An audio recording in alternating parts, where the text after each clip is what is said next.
Color OS system ကတကယ်ရောပြောတော့ဟုတ်ရတာအားလုံးမင်္ဂလာပါကျေးဇူးကပြီးတော့နေပြီးတော့ကြိုဆိုလိုက်ပါတယ်ဒီနေ့မှာတော့ Oppo ကနေပြီးတော့တစ်သက်မှာတစ်ခါလောက်ကိုတုံးကြည့်တင်တယ်ဆိုပြီးတော့ကြွေးကြော်ထားတယ် Color OS system အကြောင်းကိုကျွန်တော်ကနေပြီးတော့ပြောပြပေးတော့မှာပဲဖြစ်ပါတယ်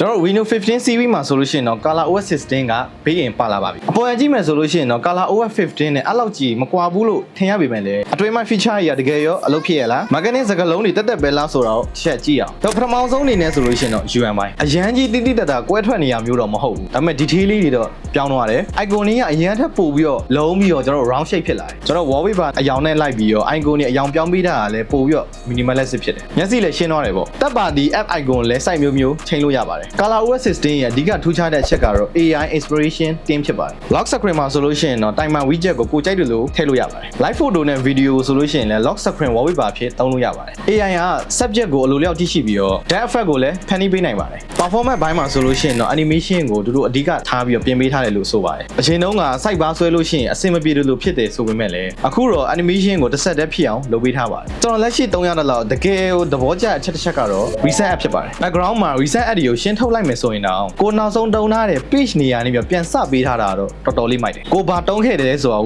မှတ်ထားပေးရတဲ့ပုံပေါ့ site right follow through animation ဆိုတဲ့ feature တစ်လည်းထည့်ပေးထားပါတယ်နောက်တစ်ခုကတော့ AI ဖြစ်တဲ့ကြောင့်ကျွန်တော် Color OS system မှာဆိုလို့ရှိရင်တော့ Gemini AI upgrade လည်းပါလာပါတယ်စာဖတ်မှာပြင်းတဲ့လူတွေအတွက်အစာကို summarize လုပ်ပြီးတော့ AI နဲ့ဖတ်ခိုင်းမလား idea ယူမလားဒါကတော့ productivity အတွက်တော်တော်လေးကိုထောက်ကူဖြစ်တဲ့ feature တစ်ခုပါအလားကြည့်အောင်တဲ့ AI မျိုးမဟုတ်ဘဲနဲ့ကျွန်တော်လက်တွေ့ဘဝမှာတော်တော်လေးကိုတုံးဝင်တဲ့ function လို့ပြောလို့ရပါတယ် AI mind space မှာဆိုလို့ရှိရင်လည်း file video photo voucher voice memo စတာတွေကိုတနေရာထဲမှာစုစည်းရှာဖွေစီမံခံခွဲနိုင်ပါတယ်နောက်တစ်ခုက content creation ပိုင်း creator တွေကတော့ကျွန်တော် gallery ထဲမှာတင် live photo ကို collage လုပ်လို့ရပါတယ် video edit တဲ့နေရာမှာဆိုလို့ရှိရင်လည်းကျွန်တော် filter တွေ transition တွေစုံစုံလင်းလင်းပါလာတဲ့အတွက်ကြောင့်အပျော်တဲ့ video ဖန်တီးချင်တဲ့လူတွေအတွက်လည်း chat application တွေရှောက်တောင်းနေစရာမလိုတော့ပါဘူး pro level ကြီးမဟုတ်ပေမဲ့လည်းကျွန်တော် social media တင်မိုးလောက်ဆိုလို့ရှိရင်တော့အဆင်ပြေပါတယ်နောက်တစ်ခုက O+ connect ဒါကတော့ဒီ update ရဲ့အသက်လို့ပြောလို့ရပါတယ် O+ connect ကြောင့်ဖုန်းတွေကို PC Mac စရှိတဲ့ဖြစ်ချိတ်ဆက်လို့ရပြီးတော့ screen mirroring လုပ်လို့ရမယ် file share လို့ရမယ် Apple ecosystem လိုမျိုးအတွေ့အကြုံကိုကျွန်တော် Android ဘက်မှာရလာပါတယ်မတုံးတဲ့လူတွေတောင်ချိတ်လို့ရတယ်ဆိုတော့ဒါနည်းနည်းတော့ကျန်းတယ်လို့ပြောလို့ရမယ် Windows 15F မှာဆိုလို့ရှိရင်တော့ iPad နဲ့ iOS အတွက်ပဲရပါဦးမယ်နောက်ဆုံးတစ်ချက်ကတော့